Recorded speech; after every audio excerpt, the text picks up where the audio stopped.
पढ़ने वाले तुम्हारी क्षितिज बुक का दूसरी कहानी जिसका नाम है बाल गोविंद भगत। तो देखो वीडियो को पूरा एंड तक जरूर देखना, क्योंकि वीडियो के एंड में मैं तुम लोगों को इस पार्ट के कुछ इंपॉर्टेंट क्वेश्चंस भी प्रोवाइड करने वाला हूँ, इसलिए वीडियो को छोड़ के जाने की गलती बिल्कुल भी मत करना।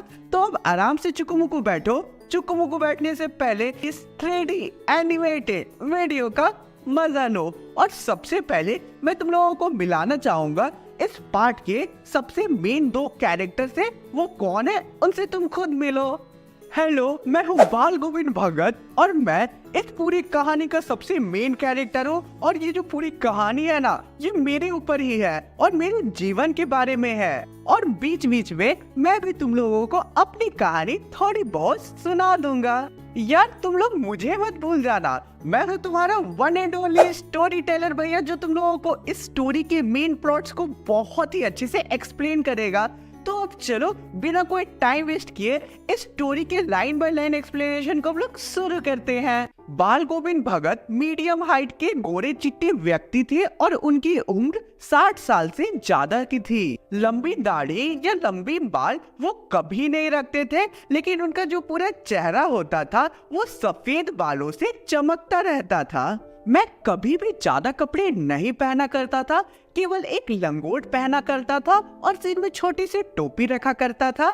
सर्दी जैसे ही आती थी तो केवल मैं एक काले कंबल को अपने ऊपर लपेट लिया करता था ठंड से बचने के लिए। माथे में मैं हमेशा एक चंदन का टीका लगाया करता था और तुलसी के बने जड़ों की एक माला पहना करता था।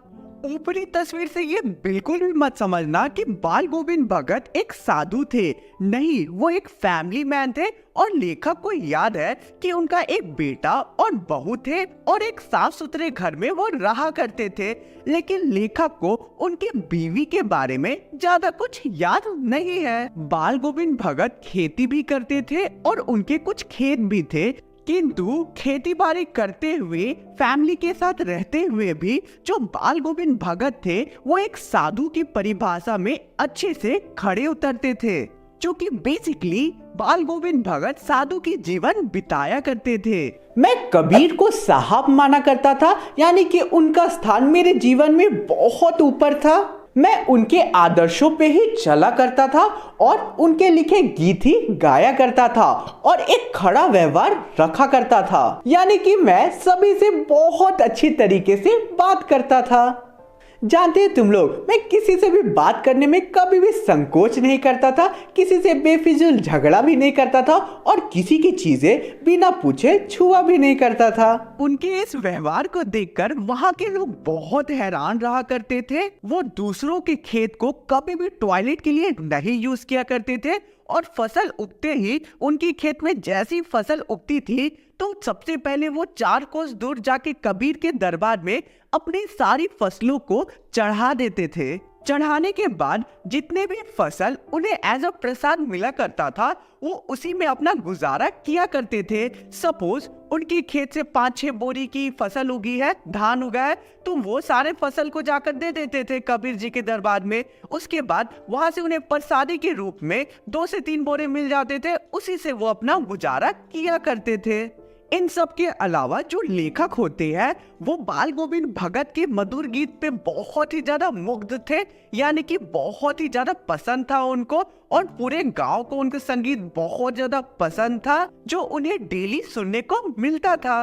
अब हमें आगे के पार्ट में एक वातावरण के बारे में बताया जाएगा और हमें जून जुलाई का महीना के बारे में बताया जाएगा। जून जुलाई का महीना चल रहा था, ठीक है, हल्की हल्की बारिश हो रही थी और सभी गांव खेती में लग गए थे, क्योंकि ऑब्वियसली जून जुलाई के टाइम पे सभी कोई धान रोपने में लग जाते हैं। तो उसी के अकॉर्डिंग सभी गांव वाले अपने अपने खेत पे उतर गए थे और खेती कर रहे थे। कहीं हल चल रहा था, कहीं कोई धान रोप रहा था, तो बच्चे कीचड़ में खेल रहे थे। पूरे आसमान बादलों से घिरा था, ठंडी हवा चल रही थी। अब सभी अचानक एक मधुर गीत सुनते हैं और तुम लोग भी समझ गए होगे कि ये गीत की आवाज कहाँ से आ रही थी। जो बाल गोविंद भगत थे वो ये सुरीला गीत गा रहे थे, वो भी अपने खेत में काम करते हुए। उनका पूरा शरीर मिट्टी से सना हुआ था। वो लगातार धान को रोपे जा रहे थे अपने खेत में और गाए भी जा रहे थे। और उनके गाने को सुनकर जो लोग थे आसपास, वो अपने काम को और जल्दी और अच्छे से करते जा रहे थे। यानी बेसिकली उनके संगीत में जादू थी। रोपनी करने वाले की जो हाथ थी वो और अच्छे से चलने लगती है और वो और अच्छे से काम करने लगते हैं और सभी बोलने लगते हैं कि ये बाल गोविंद भगत की गीत थी या फिर जादू। आगे के पार्ट में हमें अगस्त सितंबर का महीना के बारे में बताया जा रहा है, यानी कि भादों के महीने के बारे में बताया जा रहा है।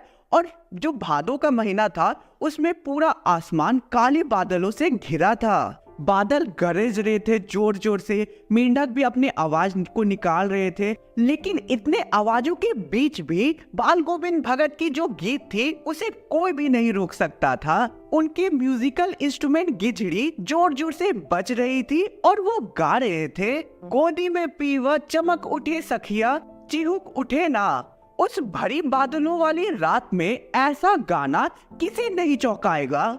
सब सोए रहते थे और बाल गोविंद भगत की गीत अचानक से सभी को उठा दिया करती थी।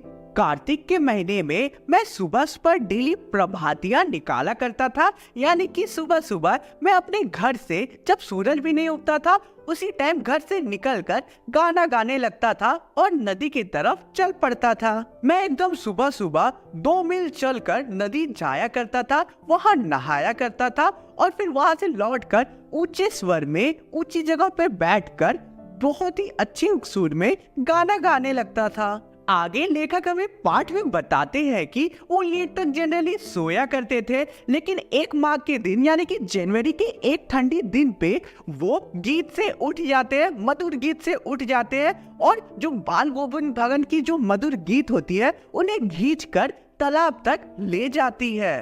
अब एक बहुत ज्यादा ठंड वाली दिन की बात बताते हैं लेखक, और वो बोलते हैं कि ऐसा मौसम था कि पूछो मत, पूरे खेत, बगीचे, घर सारे फॉग से ढके थे, यानी कि कुहासा से ढका हुआ था, यानी कि पूरा कनकनाने वाली ठंड थी। लेकिन बाल गोविंद भगत एक चटाई में पूरब की तरफ मुंह किए हुए एक काली कंबल को ओढ़कर गाना गाए जा रहे थे।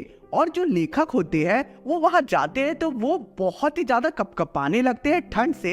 लेकिन जो हमारे बाल गोविंद भगत थे वो सुर में इतना ज्यादा रमे हुए थे, गाना में इतना ज्यादा रमे हुए थे कि उनके माथे से पसीना भी निकल रहा था। अब हमें आगे के पार्ट में गर्मियों के मौसम के बारे में बताया गया है और बोला गया है कि जो बाल गोविंद भगत की गीत होती थी वो गर्मियों में लोगों को शीतलता प्रदान किया करता था।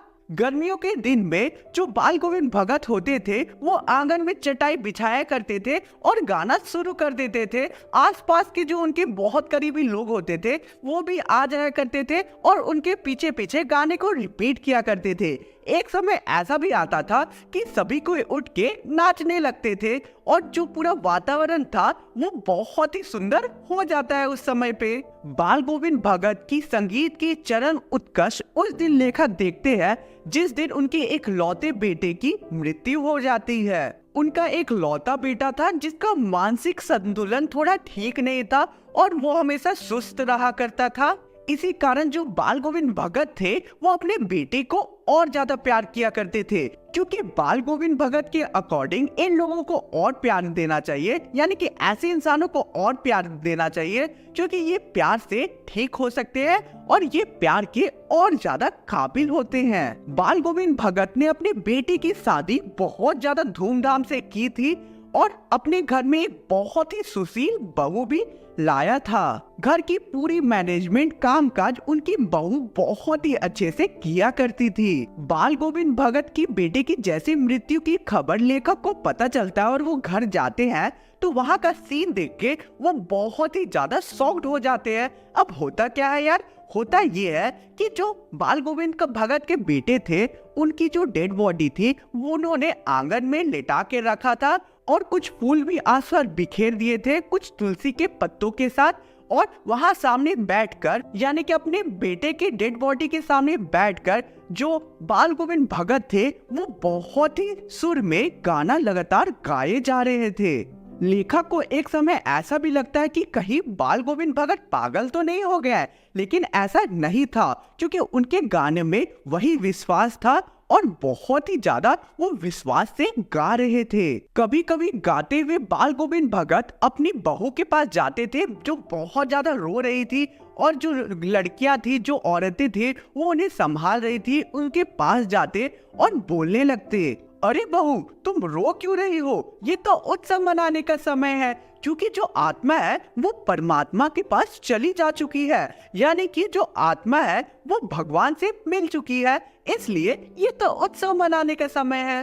क्रियाक्रम के समय भी जो बाल गोविंद भगत होते हैं वो ज्यादा नियम को फॉलो नहीं करते हैं और अपने बेटे की आँख को अपनी बहू के हाथों से ही दिलाते हैं, जो कि कितनी बड़ी बात है तुम लोग सोच सकते हो। आगे कुछ ही दिन बाद जो बाल गोविंद भगत होते हैं वो अपने बहू के भाई को बुलाते हैं और उसे घर से जाने के लिए कह देते हैं, यानी कि अपनी बहू को घर से जाने के लिए कह देते हैं और बोलते हैं, इसे ले जाओ यहाँ से और एक अच्छा लड़का मिलते ही तुरंत इसकी शादी कर देना। जस्ट इमेजिन गाइस कि ये जो बात बाल गोविंद भगत जी ने कही ये कितनी बड़ी बात थी, क्योंकि ये कहानी बहुत पुरानी थी और उस समय दूसरी शादी की प्रथा नहीं थी। औरत विधवा हो जाती थी तो बहुत ज्यादा उन्हें कष्ट झेलना पड़ता था, लेकिन बाल गोविंद भगत को सामाजिक नियमों की कोई भी चिंता नहीं थी और वो अपनी बहू की खुशी को देखते हैं, क्योंकि उन्हें पता था कि अभी उनकी बहू की ज्यादा एज नहीं हुई है और उसकी खुशियां भी अब छिन गई है। याद करो यार, उस टाइम पे सती प्रथा भी बहुत ज्यादा एक्टिव था, तो ये जो बात थी ये बहुत बड़ी बात थी। बाल गोविंद भगत कितने अच्छे इंसान थे ये तुम इस बात से ही पता कर सकते हो। उनकी बहू ये सुनते ही उन्हें बहुत मना करने लगती है और बहुत ज्यादा रोने लगती है कि मैं नहीं जाऊंगी, आप कुछ भी कर लीजिए, अगर आपकी तबीयत खराब हो जाएगी तो आपका देखभाल कौन करेगा, घर को कौन संभालेगा, आपको पानी कौन देगा, आपकी सेवा कौन करेगा, ये सब उसने बहुत ज्यादा कहा। यानी कि उनकी बहू ने बहुत ज्यादा कोशिश की कि वो घर से नहीं जाए, लेकिन बाल गोविंद भगत ने जो कहा उस पे वो लास्ट तक अड़े रहे और आखिर में उनकी बहू को ही हार मानना पड़ा और फिर वो घर छोड़ के चली जाती है। आखिर में आगे के पार्ट में हमें अब बाल गोविंद भगत की मृत्यु के बारे में बताया गया है। अब होता क्या है कि हर साल बाल गोविंद भगत नाचते गाते हुए यानी कि गाते हुए हर साल गंगा स्नान के लिए जाते थे। अब वो आने जाने के रास्ते में